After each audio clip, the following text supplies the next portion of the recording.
Bom dia, pessoal. Como já foi apresentado, meu nome é Jones e a gente vai conversar um pouco hoje sobre mídias digitais de comunicação, mas na verdade a gente vai debater disputa pela hegemonia. Eu acho que essa é a dinâmica central. Tem um elemento histórico que é muito importante para a gente pensar. Imagine, por exemplo, que nós fôssemos militantes no século XIX ou no começo do século XX. Era um período histórico em que basicamente a comunicação se fazia via papel, jornal, panfletos, cartazes e folhetins. E era muito mais fácil para as organizações populares, para os partidos operários, produzirem a sua comunicação de massas, dado que basicamente o que eles precisavam garantir era uma gráfica que tem um elemento artesanal muito forte, garantir a tiragem e a distribuição do jornal. Durante o século XIX e o começo do século XX, o principal meio que a repressão usava para impedir a comunicação das organizações populares era basicamente tentar fechar as gráficas dos partidos marxistas, dos sindicatos e tal. Se eles conseguissem imprimir, mais ou menos em segredo, e conseguissem distribuir o jornal, o folhetim e por aí vai, a comunicação popular rolava mais ou menos de boa. Já no começo do século XX, a primeira grande revolução comunicacional na comunicação de massas e que coloca uma dificuldade para as organizações populares é o rádio. Porque, embora também seja mais ou menos fácil para as organizações produzirem sua comunicação a partir do rádio, ele já demanda um volume de capital maior do que o jornal. Depois, com o cinema, a coisa piora um pouco mais, né? Porque a gente sabe, por exemplo, no regime nazi-fascista, no nazismo alemão e no fascismo italiano, a comunicação de massas ela teve um papel fundamental na constituição daquele projeto político. E o rádio e o cinema foram grandes revoluções comunicacionais na formulação, na disputa das políticas, né? Isso não estava, aliás, ao alcance da maioria das organizações. Quando vem a televisão, aí é o famoso fudeu, né?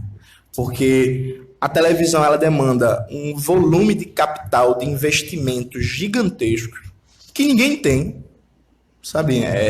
Fazer uma televisão, por exemplo, de alcance nacional num país como o Brasil está fora do alcance de partidos políticos de esquerda, revolucionários, de movimentos populares como MST, como MTST.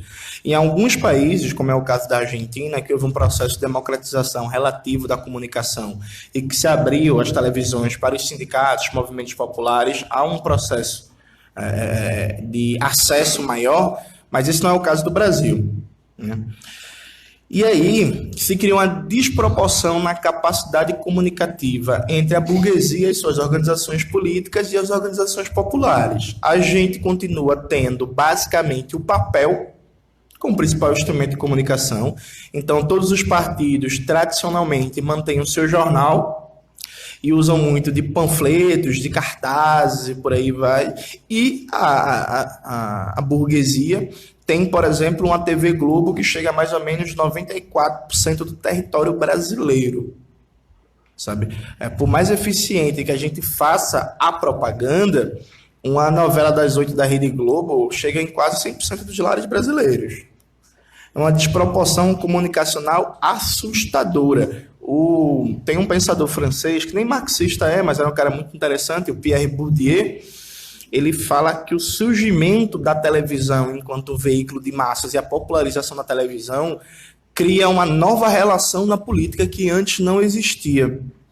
Até porque o vídeo ele tem uma dinâmica de influência, de formação de subjetividades, de uma relação de identificação muito maior do que, por exemplo, o rádio, né? A gente sabe que, por exemplo, quando a Globo lança uma novela como Caminho das Índias, você olha nos mercados populares, nas feiras, e tá se vendendo a roupa que a galera usa, sabe? A gente assimila o bordão, tá usando a mesma joia que a personagem usa na novela. Enfim, ele tem um papel, uma formatação de cultura popular muito, muito forte, sabe?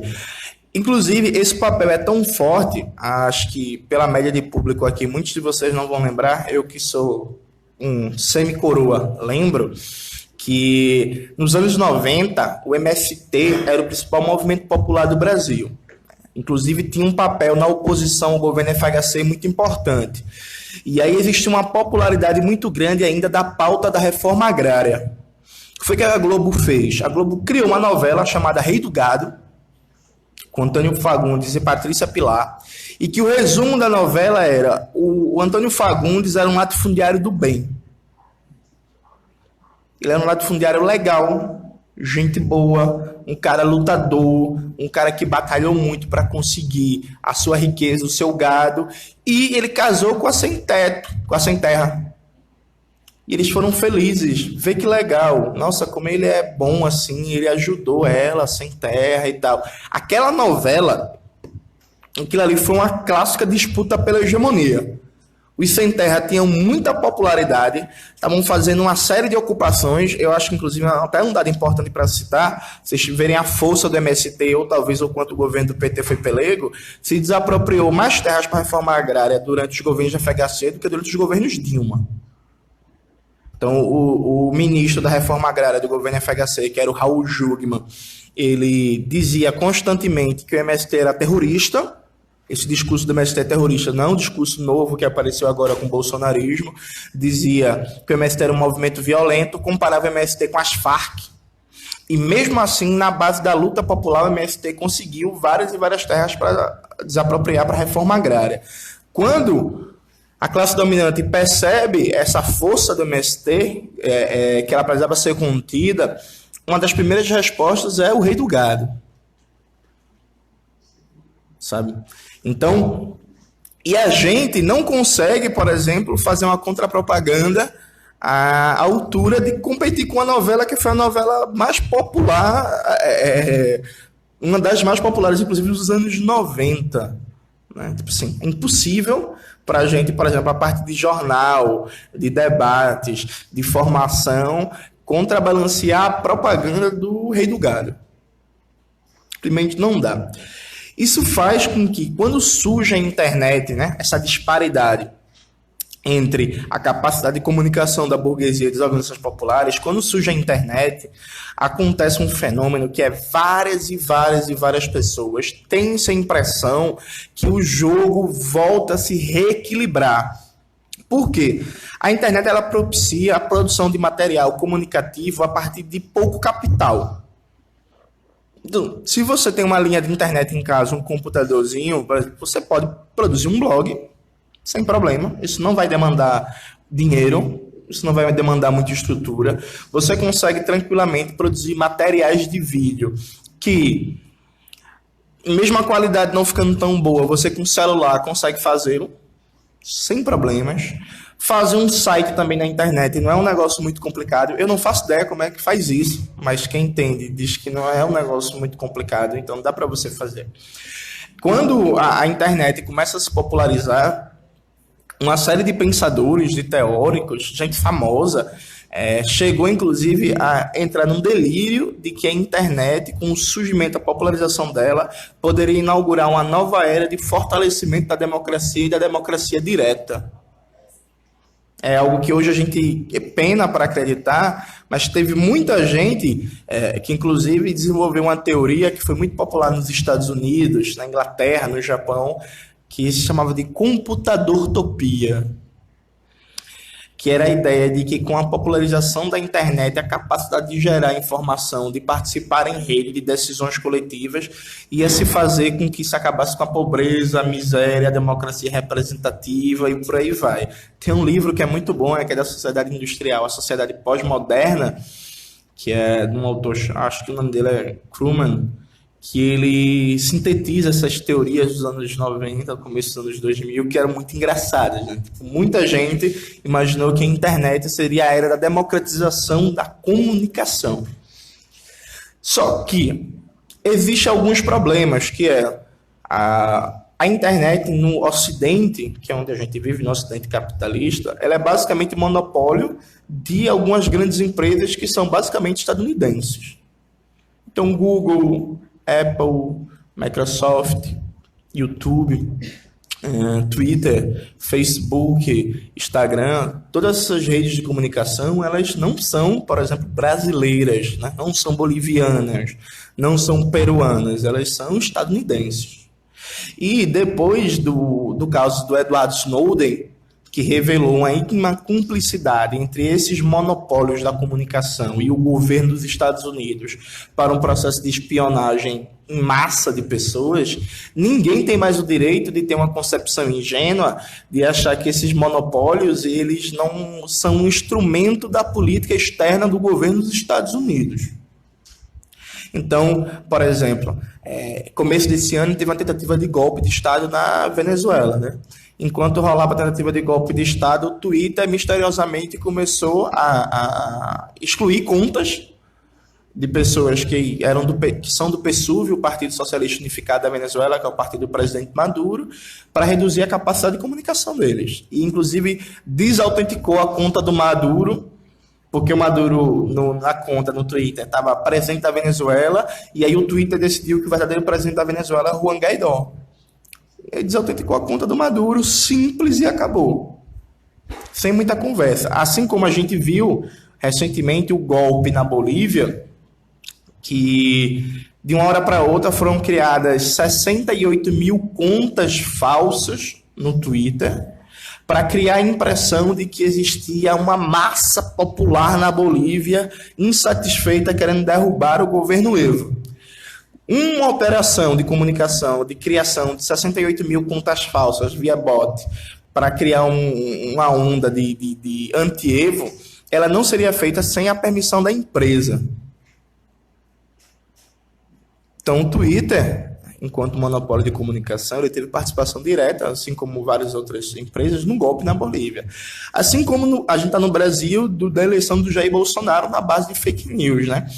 No pós-eleição, tanto o WhatsApp como o Facebook e o Twitter vieram com a história que descobriram só agora milhares de contas fakes, de robôs, de operações de disparo em massa de mensagem, que agora essas contas fakes, esses bots estão sendo excluídos.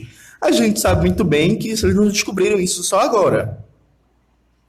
Evidentemente, eles deixaram todo o esquema funcionar para eleger Bolsonaro e aí para manter um ar de credibilidade. Aí agora eles vêm, eita, olha, a gente descobriu que tem mais 200 mil contas falsas. Percebemos só agora, vamos excluir, a gente não permite isso. Depois que o caba foi eleito, né? Isso mostra que essa impressão de liberdade relativa da internet é isso, uma impressão.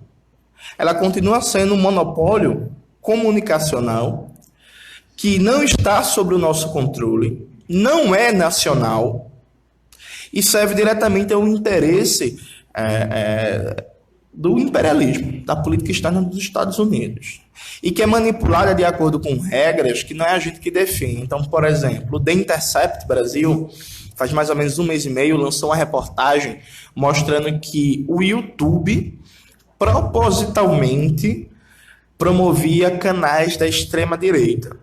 Então, se, por exemplo, no seu computador, você volta e meia lê uma matéria, sei lá, da Carta Capital, da Le Monde Diplomatique, você pesquisou no Google democracia e tal. Então, se pelo cruzamento de dados existe uma percepção de que você tem algum interesse em política.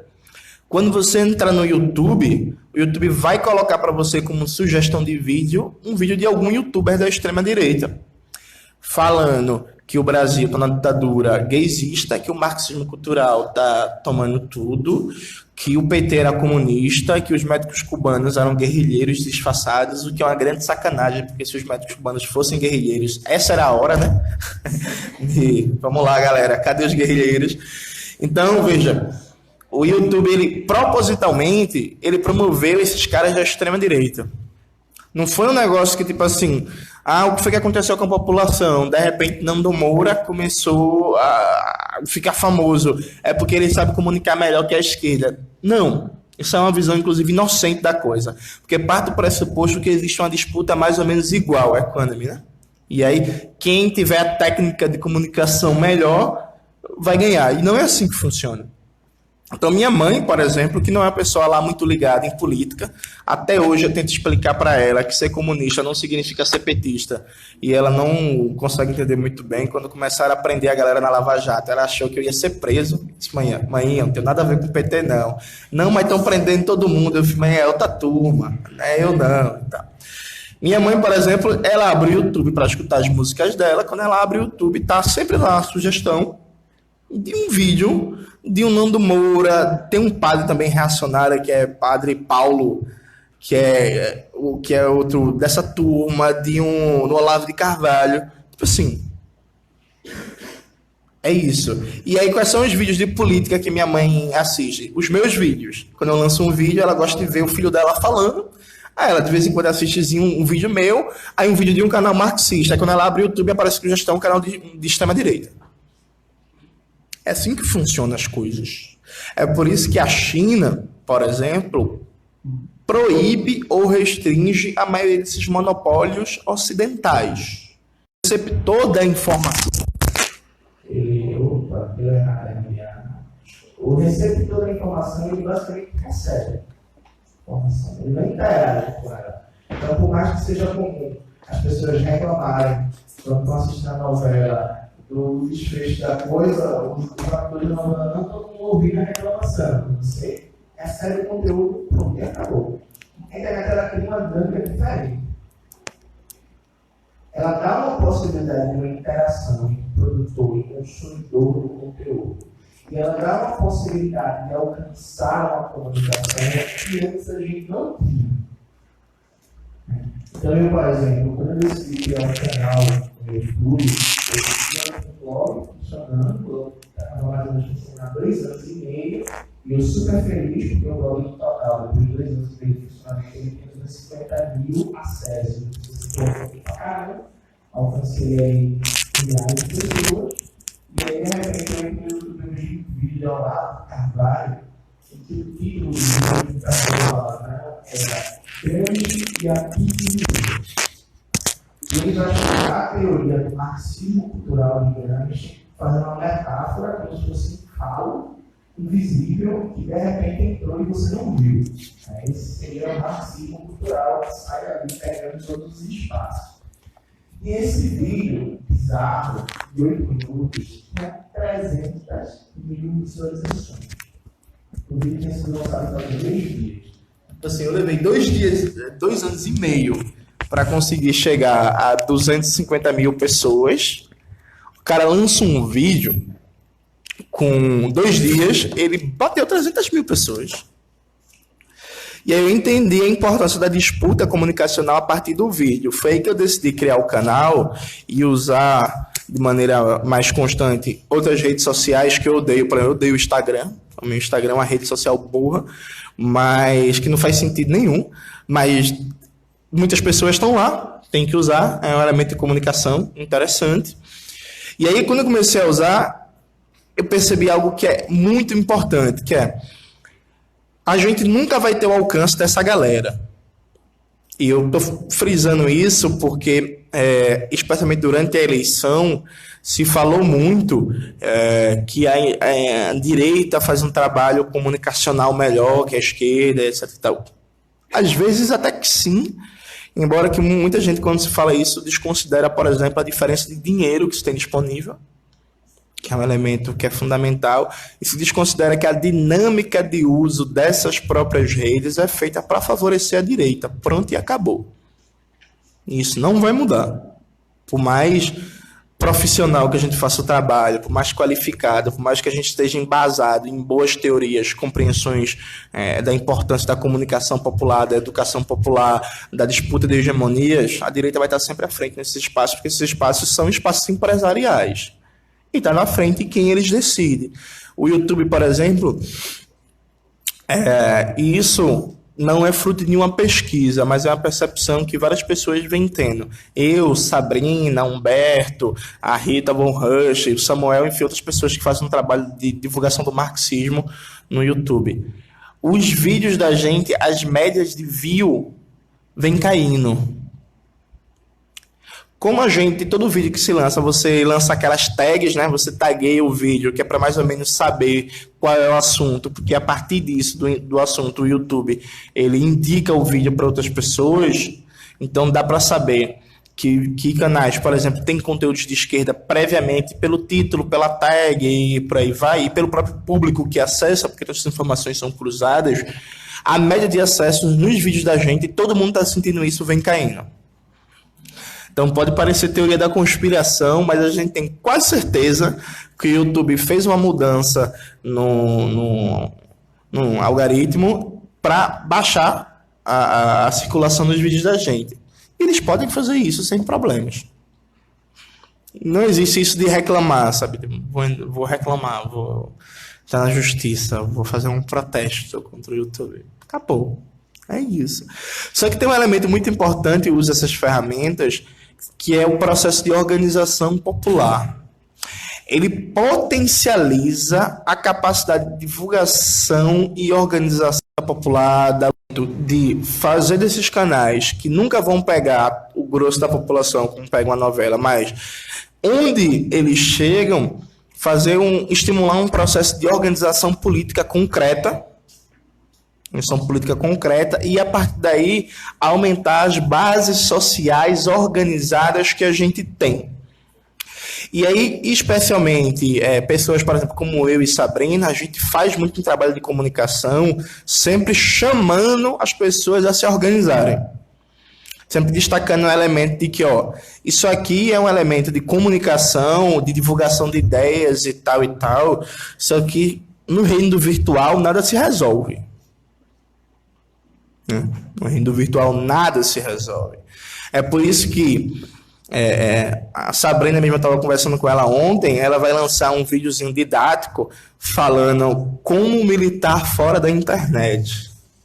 Né? Porque tem muita gente que começa a consumir conteúdo de esquerda e aí acha que, por exemplo, virou militante porque ela agora faz um textão no Facebook toda semana contra o racismo. Bom, agora eu tô aqui, né, contribuindo com o mundo, virei vegana, falo mal do racismo e só assisto filme cult. E isso não é militância, né? Embora você fazer um textão no Facebook contra o racismo tenha até um elemento interessante, mas isso não é militância. Então a gente sempre procura fazer um elemento de comunicação para chamar as pessoas concretamente a se organizarem. Então, até a forma como eu escrevo o livro, no prefácio, por exemplo, é sempre isso. Tipo, tem que se organizar, tem que militar. Eu não gosto de usar, por exemplo, o termo influencer, que a Valesca, acho que citou em algum momento. Eu recuso o rótulo influencer. Eu sou um militante que faz propaganda e quer que outras pessoas virem militante. Eu acho que essa é a principal tarefa, além, é claro, de socialização de algumas informações que são muito importantes. Por exemplo, está se debatendo no Congresso Nacional uma PL que visa privatizar a água. Sabe aquele bagulho que rolou na Bolívia, que privatizaram a água e teve a guerra da água e por aí vai? Então estão querendo privatizar a água no Brasil. E aí é um tema que os monopólios de mídia evidentemente não estão debatendo. Né? O negócio é em off total. Tanto que a votação na Câmara dos Deputados é semana que vem, na terça-feira. E aí, tipo assim, a imensa maioria da galera, inclusive da galera que é militante, não está sabendo. Aí ontem teve um debate na Câmara dos Deputados sobre isso. O deputado Glauber Braga, do PSOL do Rio de Janeiro, fez uma intervenção fantástica, muito boa, denunciando os interesses por trás desse projeto de privatização da água e do saneamento. O relator do projeto no Senado, por exemplo, é o Tasso Gereissati, que é representante da Coca-Cola no Brasil. Então a gente sabe quem é que vai ganhar com esse projeto de lei.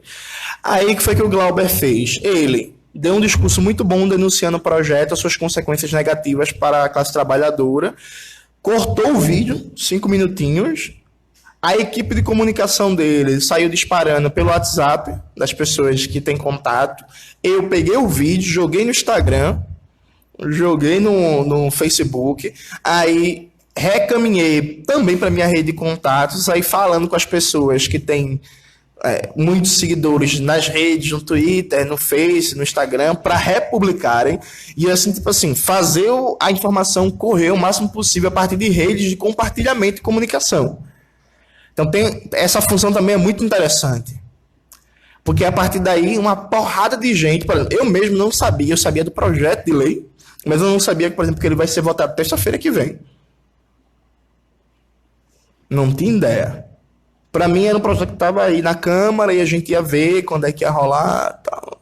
E já, o bagulho já é sinistro, terça-feira que vem, e não tem nenhum ato marcado, não tem nenhuma coisa. Claro que os trabalhadores e trabalhadoras da área do saneamento, das empresas públicas de distribuição de água vão fazer o seu protesto e tal, mas assim, um negócio para além dos trabalhadores e trabalhadoras diretamente envolvidos, porque a informação não está correndo, não está socializando. Então, tem essa função também que é muito interessante, só que a gente tem que compreender isso como elemento de organizar as pessoas, socializar informações, só que sem nenhum tipo de ilusão de que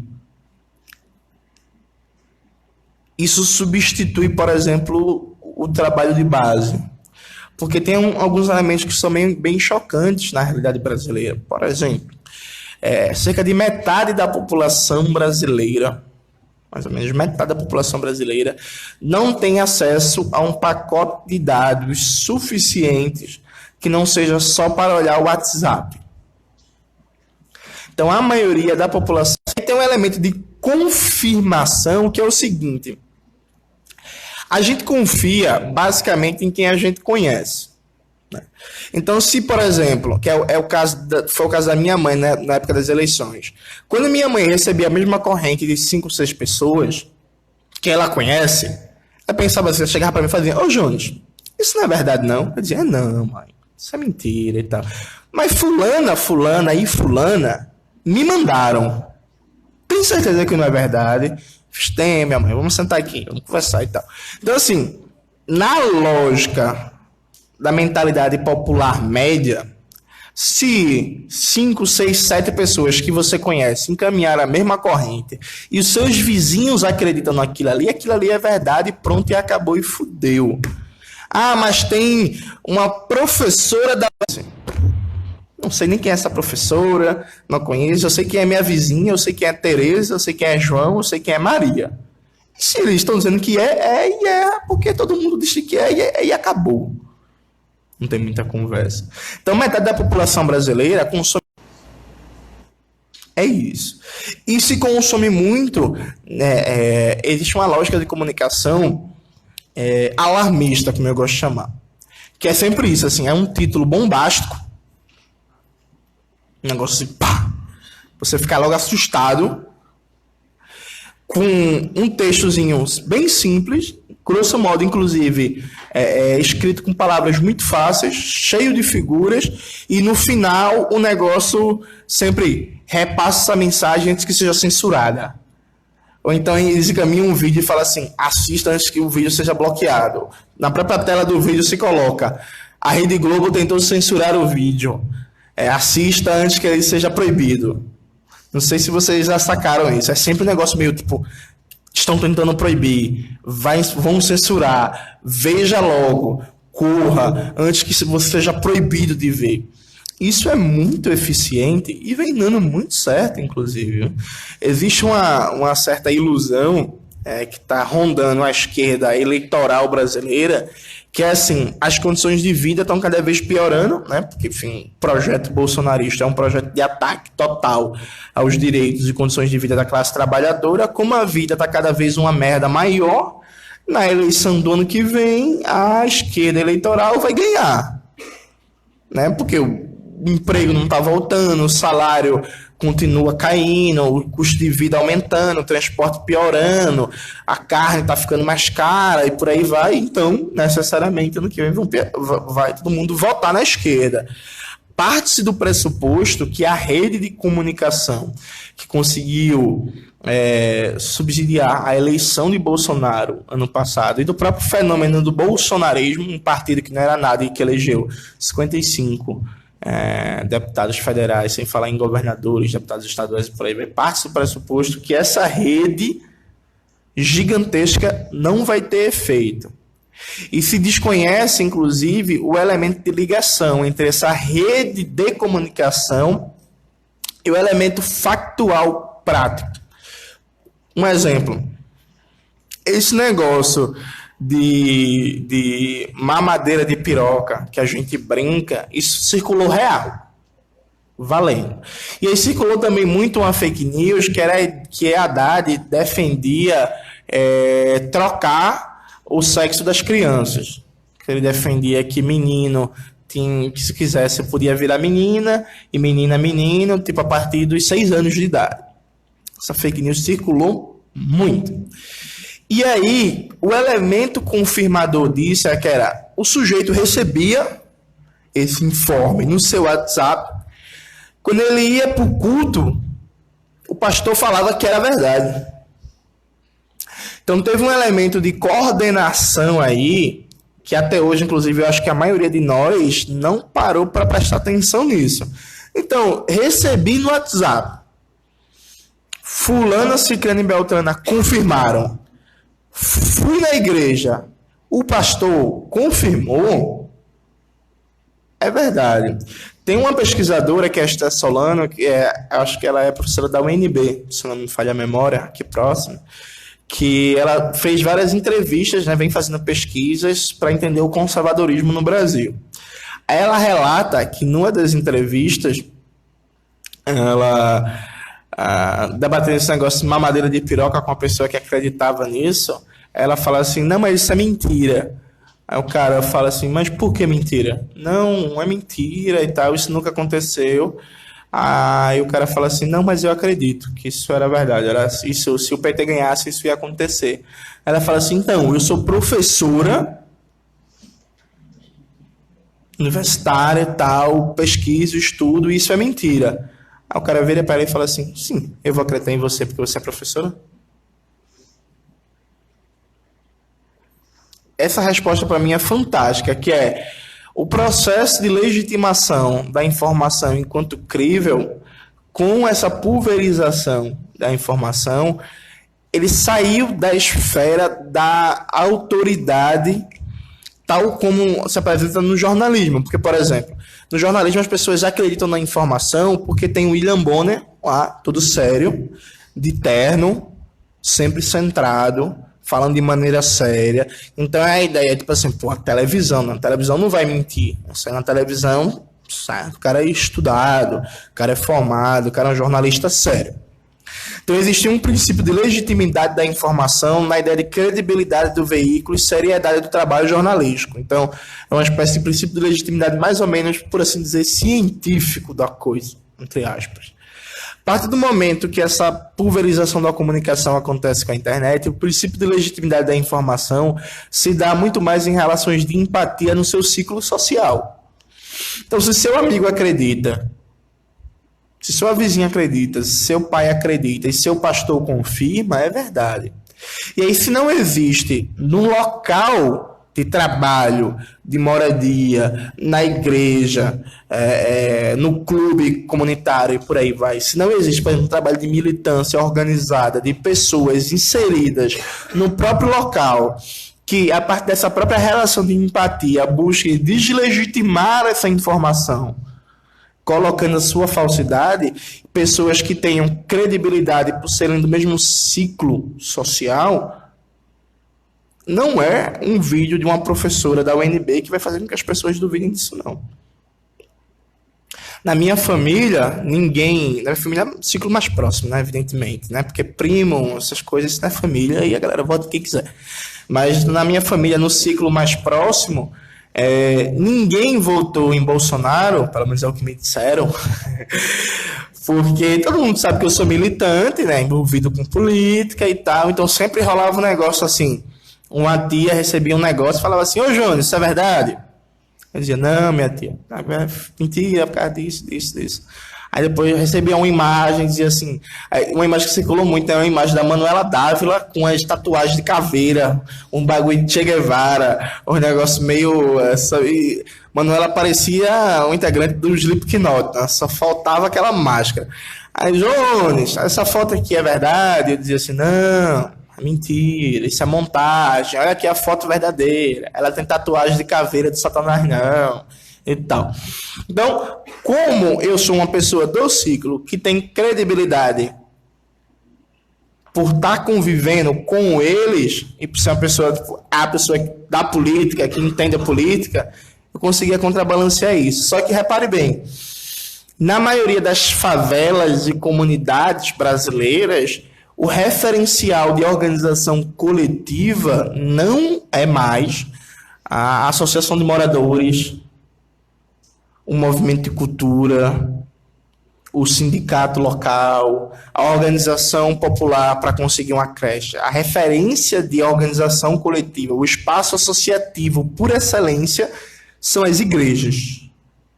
Evidentemente, isso é muito importante, que nem toda igreja neopentecostal é conservadora. Essa ideia de homogeneizar toda a religião neopentecostal com base na universal do reino de Deus é uma ideia muito burra, que a gente tem que superar para ontem. Só que, majoritariamente, as religiões de matriz neopentecostal estão conservadoras. E a Igreja Católica também. A Igreja Católica não está caminhando muito diferente disso, não. De tal sorte que, se o principal espaço de organização social, de tecido associativo para as pessoas é a igreja, e a igreja confirma a informação que circula nos meios e não existe uma contra-hegemonia organizada a nível de organizações políticas que socializem as pessoas em outros espaços, que apresentem outras visões de mundo, não importa o quão fodido esteja a vida. Veja, não importa o quanto o desemprego cresça, o salário caia. Saiu uma matéria ontem que a compra, venda e consumo de ovos bateu recorde. Você sabe o que significa, né? As pessoas estão comendo ovos pra caramba porque não estão com grana para comprar frango, para comprar carne, para comprar queijo, e o ovo aparece como um alimento de substituição porque é barato. Então é a expressão do empobrecimento da população brasileira. Só que não importa esse processo de empobrecimento, se a explicação para o empobrecimento vai ser porque o PT roubou muito, aí o Brasil tá fudido, é porque a esquerda mandou muito dinheiro para Venezuela, para Cuba, é porque, sei lá, o Brasil não tá com Deus, e aí Deus está castigando o Brasil por causa do período de pecados, é porque existe a marcha, a parada LGBT, e aí tem muito viado na rua, isso é pecado, Jesus está castigando o Brasil, é porque as pessoas estão torcendo contra o governo, não estão rezando o suficiente, torcendo pelo Brasil. Percebe?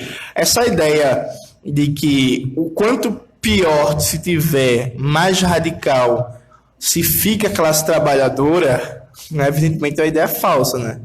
A radicalidade da classe trabalhadora e seu direcionamento político depende de organização.